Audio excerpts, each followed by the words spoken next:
Eu me chamo Gilmar, eu sou doutorando do programa de pós-graduação em métodos numéricos e engenharia, sou orientado pelo professor Luiz Carlos Mattioli e eu vou falar um pouco sobre a pesquisa que a gente está desenvolvendo para minha tese de doutorado. Nessa primeira apresentação, esse primeiro vídeo, eu estou usando esse título, Análise da Estratégia BET-HST-Beta para a formação de portfólio de investimento. Eu vou começar dando uma pequena introdução sobre o que é a estratégia BET-HST-Beta ou aposta quanto beta. Vou mostrar o modelo matemático que serviu como base para que os autores da aposta quanto beta propusessem essa estratégia de investimento e vou também mostrar uma simplificação para esse mesmo modelo matemático. A aposta quanto beta ela foi proposta em 2014. Ela é tratada como um fator explicativo para os retornos dos ativos. E o beta da aposta quanto beta é o índice beta, que é um índice de risco de exposição de um ativo, que é calculado por essa equação. Então, o beta de um ativo S é calculado pela covariância entre o retorno desse ativo S e o retorno do mercado, dividido pela variância do retorno do mercado. Então, esse beta, na verdade, ele é uma métrica que indica o risco e o retorno de um certo ativo. A aposta do beta, a estratégia, ela é formada por dois portfólios. Um desses portfólios, que é o portfólio de baixo risco, é um portfólio onde ele é composto por ativos que compõem betas mais baixos. E o outro portfólio, ou outra carteira, ela é composta por ativos que têm betas mais altos. O objetivo da estratégia é buscar a neutralidade em relação ao mercado. Lembrando que o beta do mercado, em teoria, é um beta igual a 1. E a construção da estratégia é feita através da compra de ativos que têm betas mais baixos, né?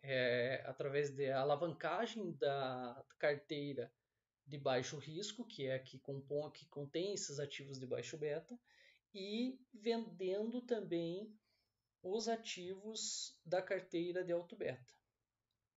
O retorno dessa estratégia é calculado dessa maneira aqui, onde o retorno da aposta quanto beta para um período futuro, um período T mais 1, é dado pela diferença entre essas duas parcelas. Onde o beta L e o beta H são os betas da carteira de baixo risco e de alto risco, e o RL e o RH são os retornos de cada uma das duas carteiras que compõem essa estratégia de investimento.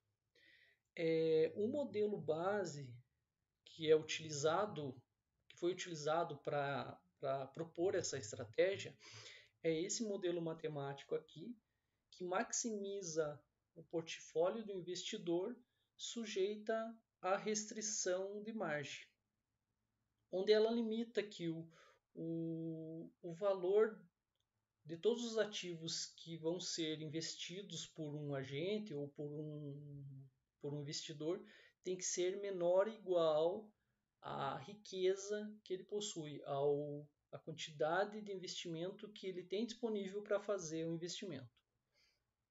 Então, só para a gente entender um pouquinho melhor o modelo, a gente tem que considerar que a gente tem agentes, vamos dizer, e investidores que nascem a cada período T com uma certa riqueza, ou seja, com uma certa quantidade disponível para investimento.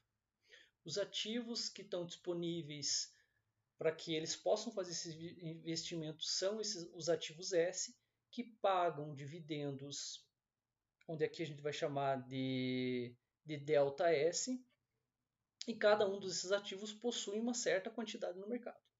Então, a cada período T, o investidor ele escolhe uma carteira X com o objetivo de maximizar o seu portfólio.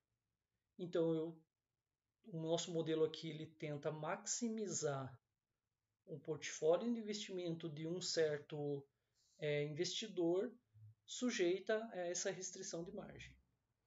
No modelo aqui eu tenho que P representa os preços dos ativos naquele período, gama representa a aversão ao risco de um investidor, de um agente, e o ômega é a matriz de covariância de P mais delta, sendo que delta é o dividendo que cada ativo rende, paga por ação. Né? Olhando para a função objetivo, só para simplificar o que eu vou mostrar mais para frente, essa parcela aqui entre parênteses, que multiplica o meu x transposto, eu vou chamar de R, dessa forma aqui. Então eu tenho que R é toda aquela parcela que eu mostrei ali. E outra modificação que eu vou fazer é olhar o problema como um problema de minimização. Ao invés de eu maximizar a minha função f de x, eu vou estar minimizando a minha função menos f de x. Que substituindo R, eu tenho ela aqui, sujeita à mesma restrição como estava anteriormente. Para resolver esse problema, eu posso utilizar Karushko-Tucker. Então, supondo que X-chapéu pertença a uma região viável que minimiza, ao menos localmente, o problema que a gente está tratando, a gente pode dizer que existe um lambda, um multiplicador de Lagrange lambda, que satisfaz essas 4 condições, as condições 8, 9, 10 e 11. Olhando para a condição 11, a gente sabe que essas condições 11 são condições de complementariedade, e através dessa condição eu consigo saber que a minha restrição avaliada no ponto ela é ativa, ou o meu multiplicador é igual a zero, ou ainda, possivelmente, tanto a minha restrição quanto o meu lambda podem ser iguais a zero. Da condição 8, onde a gente tem que o gradiente da f avaliado no ponto mais lambda vezes o gradiente da minha restrição, também avaliado no ponto, isso é igual a zero. Com essa condição, a gente pode chegar até o valor do nosso x-chapéu, que está representado aqui pela igualdade 13. Com esse x-chapéu, eu posso voltar até a condição 11, que é a que está representada aqui na primeira linha, e substituir esse x que eu encontrei ali no slide anterior. Fazendo isso, eu encontro essa igualdade 14. Dessa igualdade 14, se a gente olha para o caso onde o nosso multiplicador é estritamente maior que zero, a gente tem esta igualdade aqui. Fazendo mais alguns passos e umas manipulações aqui, a gente acaba encontrando o nosso valor para o nosso multiplicador, que é o nosso lambda chapéu. Por outro lado, a gente sabe que o nosso problema original ele é um problema convexo. Como ele é um problema convexo, a gente pode escrever o problema dual dele, o problema equivalente dele dual, usando o problema dual de Wolff. O problema dual de Wolff ele é construído desta maneira aqui, onde eu maximizo a função lagrangiana do meu problema, sujeito a que o gradiente da minha função lagrangiana seja igual a zero e a que o lambda seja maior ou igual a zero que eu carrego.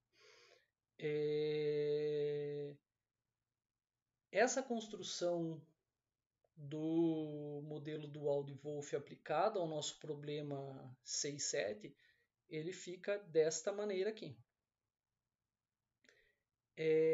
Se a gente observa aqui a restrição 21, que é uma restrição de igualdade, eu posso isolar o nosso x-chapéu aqui nesta restrição e substituir esse x-chapéu em cada um dos termos da nossa função objetivo. Isolando, né, o x nessa restrição 21 e substituindo em cada um dos termos da função objetivo, a gente passa a não ter mais essa restrição 21 e, além disso, a gente passa a não ter mais a variável x chapéu presente. Então o problema ele vai deixar de ser um problema que maximiza x chapéu e lambda chapéu para maximizar só o lambda chapéu. Fazendo essa substituição na função objetivo, né, isolando x e substituindo na função objetivo, a gente encontra esses termos aqui para a função objetivo. Cada um dos termos que tem a mesma, que eu destaquei com a mesma cor, eles são termos semelhantes, onde a gente pode simplificar.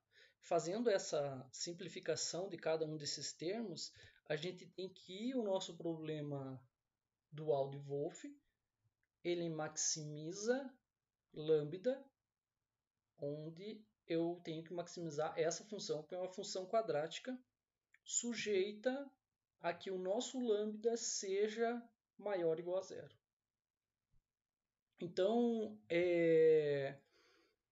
o objetivo aqui nesse início de pesquisa foi buscar uma melhoria para a aposta quanto beta, utilizando esse modelo dual de Wolff, ao invés do modelo primal. A gente pode ver que essa simplificação ela provavelmente vai ter um custo computacional muito menor que o problema primal, uma vez que ela tem uma única variável de decisão. E, além disso, e paralelamente a isso, a gente está fazendo análises e testes e capturando, vamos dizer, alguns modelos de previsão para que a gente possa realizar a previsão dos betas que são usados na estratégia, olhando para o histórico dos betas dos ativos que estão disponíveis para que a gente possa fazer a formação da carteira. Eu coloquei aqui as duas principais referências que eu usei para essa apresentação, sendo que a primeira referência é a referência onde os autores propõem a estratégia Bet Against Beta. Eu agradeço a atenção.